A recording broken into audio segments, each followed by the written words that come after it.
سلام. امروز میخوام راجع به یه موضوع خیلی خیلی مهم باهاتون صحبت کنم و اون پوله. برای ما اینا مردم برنج خوبی ها، ضرر نمی‌کنی.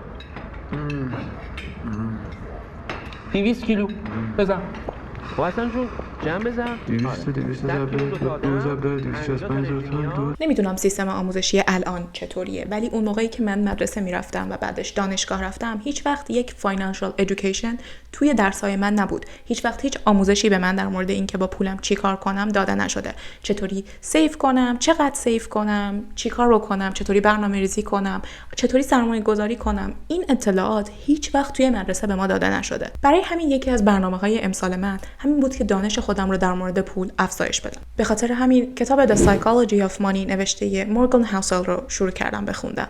الان عصر ارتباطاته و ریسورس‌های خیلی زیادی برای هممون در مورد هر تاپیکی که بخوایم در دسترسه. و منم شروع کردم به دیدن ویدیوهای مختلف، بررسی کتاب‌های مختلف که ببینم دقیقاً فلسفه پول چیه و چجوری باید ازش استفاده کرد، چی کار باید باش کرد. چرا داشتن یه سیستم و دونستن اینکه با پولمون چی کار باید بکنیم خیلی خیلی اهمیت داره. اول نیازهامون هستن. همه ما یه سری نیازهایی داریم که باید دائم بهشون سرویس بدیم، مثل اجاره دادن، مثل هزینه‌های درمان، مثل خرج غذا و پوشاک و اینها رو باید با پرداخت پول انجام بدیم. دومی اتفاقات غیر مترقبه. یه کانسپتی وجود داره به اسم بلک سوان که به طور مشخص میشه اون چیزهای نادر. یعنی ببینید همه فکر میکردن که همیشه قوها سفیدن، ولی یه سری قوهای سیاهی هم وجود داشت که هیچکس به وجودشون باور نداشت و وقتی که میدیدن خیلی به نظرشون نادر میومد و همین موضوع توی جامعه هم ممکن اتفاق بیفته. یعنی یه سری اتفاقات غیر مترقبه که هیچکس انتظارش رو نداره و هیچ برنامه‌ریزی روش انجام نشده. یه مثالش که فکر میکنم خیلی براتون ملموس باشه کروناه. وقتی که کرونا شد هیچکس انتظار یه همچین چیزی رو نداشت. نتیجتاً تأثیر خیلی زیادی روی اقتصاد ما گذاشت و خیلی‌ها یه شبه کارشون رو از دست دادن، بدبخت شدن و خیلی‌ها یه شبه به ثروت میلیاردی رسیدن. دونستن این که شما چطوری پولتون رو ذخیره کنید، چه برنامه‌ای روی پولتون داشته باشید، کمکتون میکنه که جلوی این اتفاقات غیر مترقبه تا حدی مقاومت کنید و از بدبخت شدن یک شبتون جلوگیری کنید. و اگه با خودتون فکر میکنید که ما داریم توی ایران زندگی میکنیم و برنامه‌ریزی غیر ممکنه، باید بهتون بگم که اشتباه میکنید. دقیقاً توی ایرانه که این برنامه‌ریزی خیلی خیلی لازمه، به خاطر اینکه پر از اتفاقات غیر مترقبه است، پر از این بلک سوان ها و شما باید یه پلنی داشته باشید که اگر چند تا از اینا براتون اتفاق افتاد بتونید منیجش کنید، بتونید مدیریتش کنید. 320 میلیون تومان.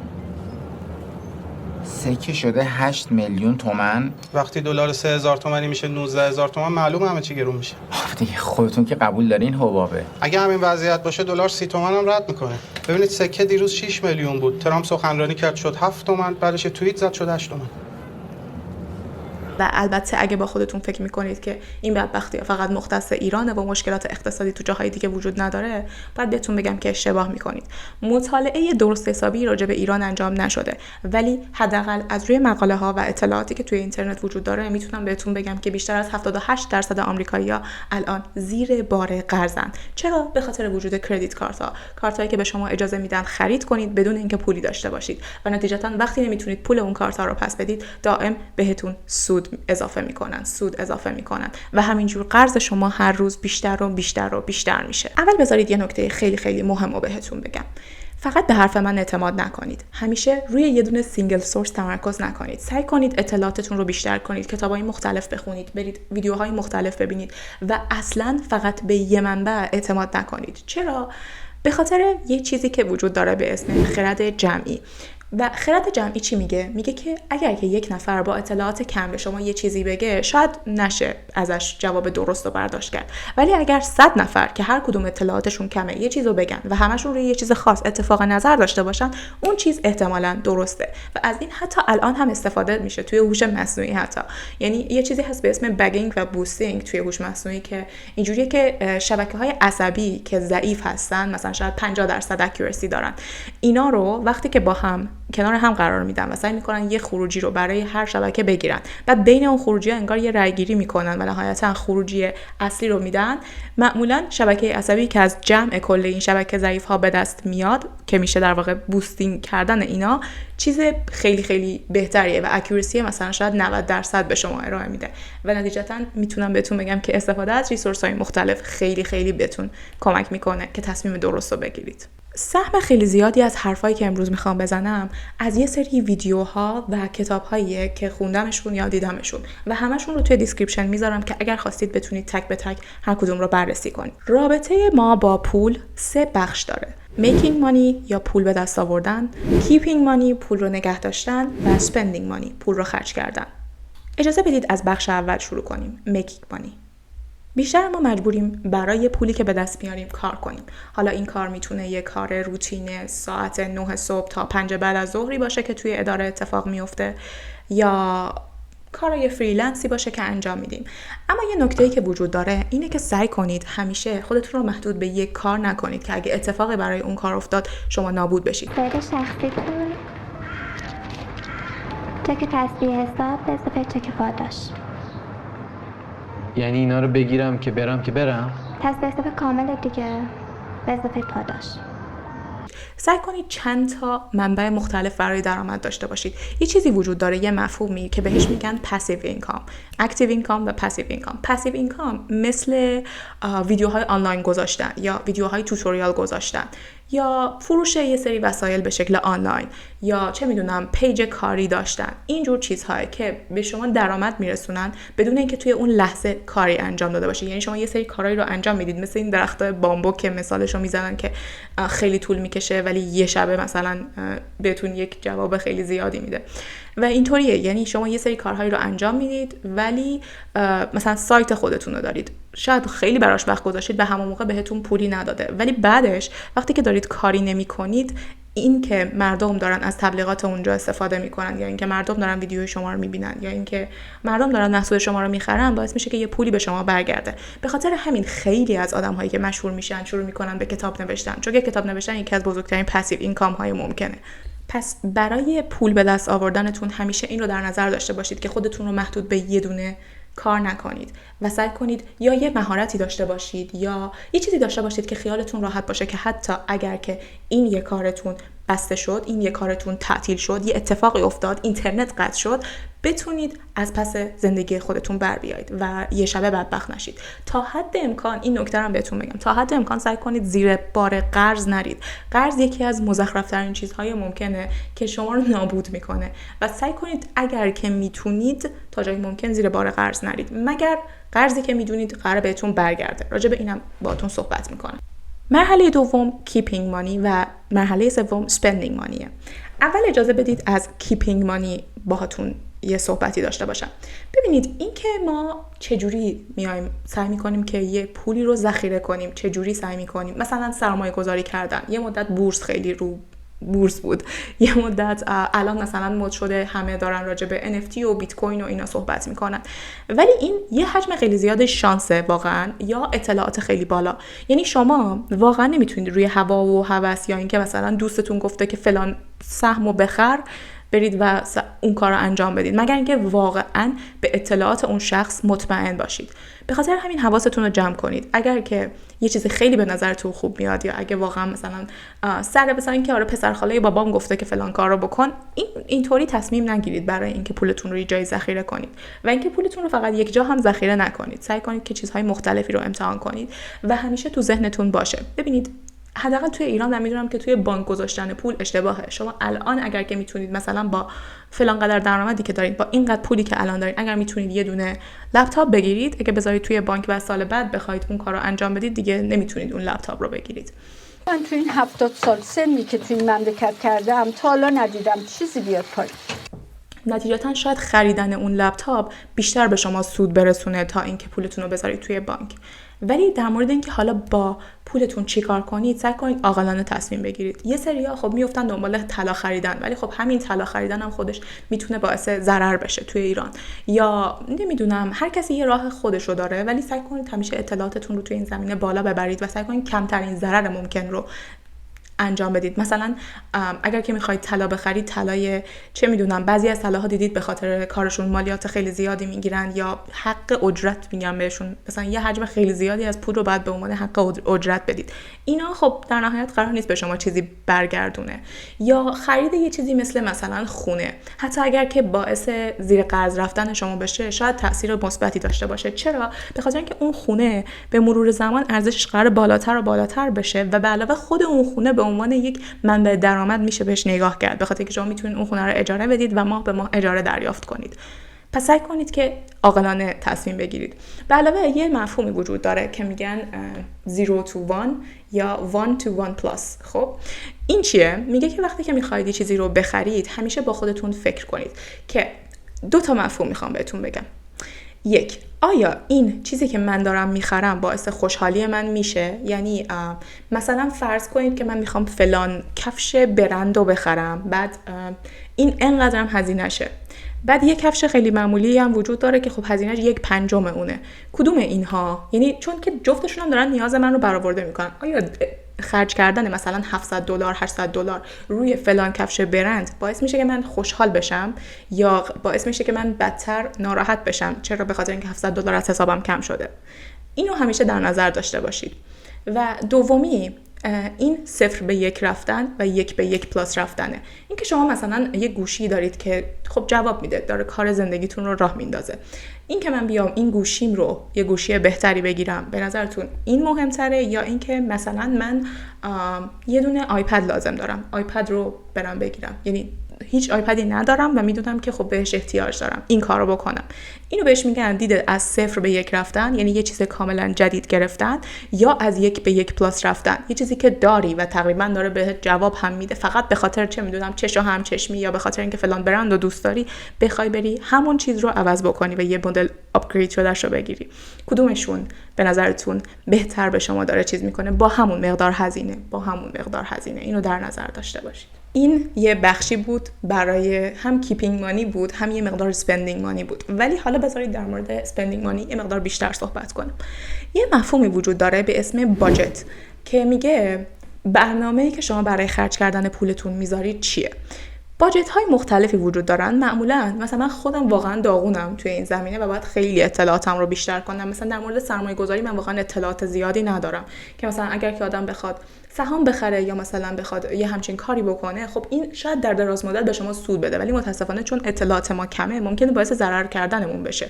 مثلا اگر که یه کسی روی فلان شرکتی سرمایه گذاری کنه و اون شرکت ورشکست بشه، خب باعث ضرر شما میشه. ولی خب از کجا بدونیم که روی چی سرمایه گذاری کنیم؟ و حتی اقتصاددان ها هم الان نمیدونن دقیقاً، یعنی یه عالمه میشینن مطالعه میکنن، بررسی میکنن. بخاطر همون سعی نکنید روی حال و هوای معدتون که چه میدونم آره من این شرکت رو خیلی دوستش دارم، مثلا همیشه از محصولاتش راضیم، اینطوری بدین بخرید. نه، سعی کنید که یه مقدار مطالعه داشته باشید و اگر که فکر میکنید اطلاعاتتون کافی نیست، این کار رو انجام ندید.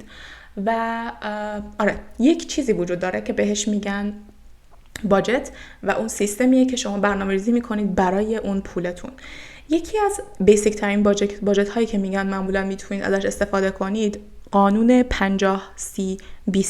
که میگه 50% رو برای نیازهات خرج کن، مثل اجاره، البته اگر که پولتون کافیه. یعنی خب بعضی وقتا واقعا نیازهای آدم، نیازهای بیسیک آدم همون برابر میشه با پولش. خب اینو واقعا نمیشه کاریش کرد. تنها کاری که آدم میتونه بگه که میتونید انجام بدید اینه که سعی کنید که یه مقدار سورس درآمد بیشتری برای خودتون پیدا کنید یا سعی کنید همین دنبال پسیو اینکام باشید، دنبال کارهایی باشید که با وجود اینکه یه وقتی میذارید میدونید که قراره ازش بعداً برداشت کنید و از این حالت دخل و خرج یکی در بیایید.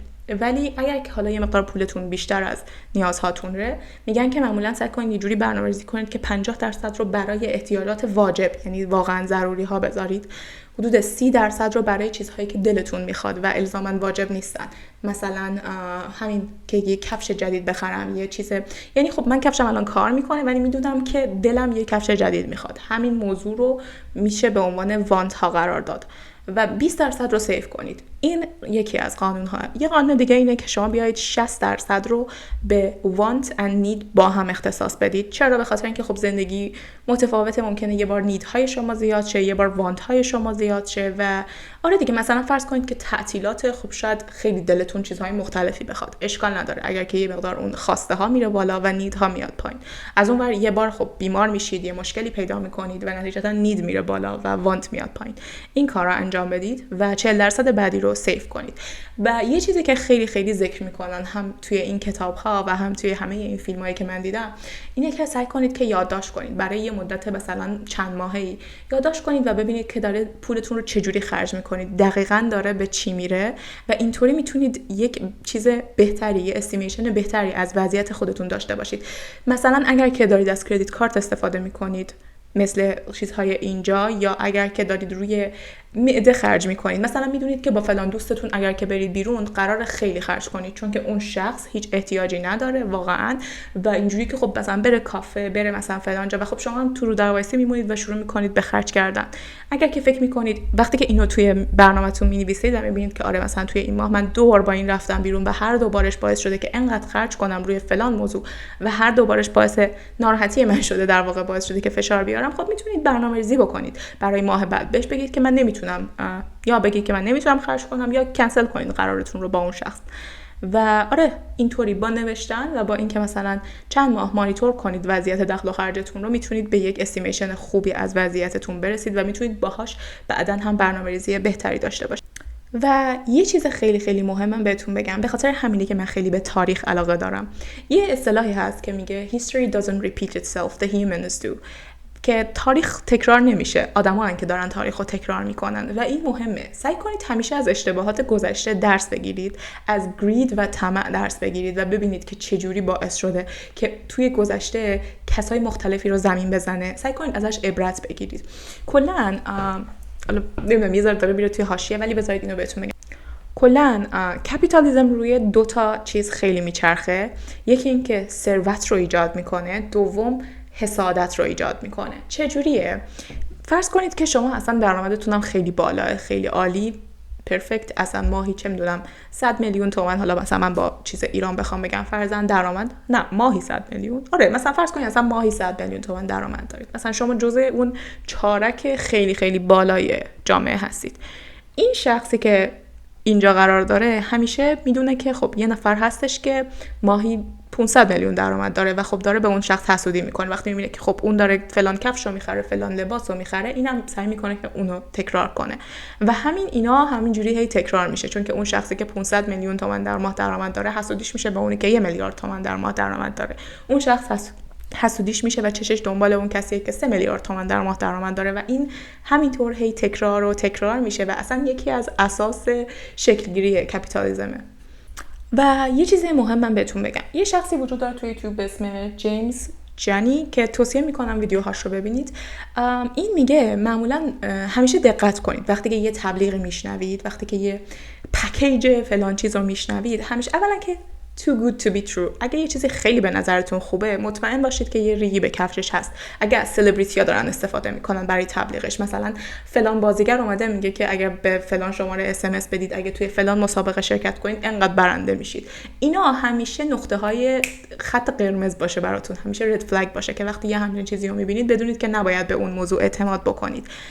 ویدیوها اینو حتما ببینید. یا مثلا وقتی که میگن که فلان مثلا بت، مثلا فلان شرط بندیه که باعث میشه که شما ببرید، روی این اعتماد نکنید. یا وقتی که میگن که فلان موضوعی هست که شما وقتی که مثلا سرمایه گذاری میکنید بیشتر از 15% 10% بهتون سود برمیگردونه، به نظرم خودتون رو بذارید جای قاضی و ببینید که آیا این واقعیت داره و چرا باید دنبال شما باشد اگر که کسی میدونه که 15% مال خودش قرار برگرده. همیشه سعی کنید که شاخکاتون تیز بشه و وقتی که میبینید که یه چیزی خیلی داره به نظر خوب میاد، یا وقتی که مثلا میگن که فقط توی همین 1 ساعته، فقط مثلا همین 1 ساعت ما این تخفیفا رو داریم، بیایید و چیز کنید، همیشه شاخکاتون رو تیز کنید. معمولا همین 1 ساعت نیست و چند روز شما فرصت دارید. سعی کنید که اون 1 ساعت رو بکشید عقب، فکر کنید، با یه چند نفر آدم مشورت کنید، سعی کنید نظر اونها رو هم بپرسید و بعد تصمیم بگیرید. بلافاصله و هیجانی عمل نکنید. و آره فعلا همین. من فعلا کتاب رو تا مثلا 2 فصلش رو بیشتر نخوندم، البته کوتاه کتابش، ولی باز هر چقدر پیش میرم بیشتر سعی میکنم اطلاعاتم رو بیشتر کنم و میخوام چند تا کتاب دیگه هم بخونم، چون که دیدم واقعا خودم به این موضوع احتیاج دارم و واقعا خودم دانش کافی ندارم و لازمه که یه همچین دانشی رو کسب کنیم. از همون بچگی به نظرم لازم بوده و آره باز اگر که اطلاعاتم بیشتر شد یا روی این موضوع تحقیق بیشتری انجام دادم میام و باهاتون به اشتراک میذارم. ممنونم تا اینجا اومدید. مواظب خودتون باشید، آب زیاد بخورید، کتاب زیاد بخونید و خداحافظ. سفر کردم ویرانه به ویرانه، خواب به بیداری، افسانه به افسانه، با مختصری از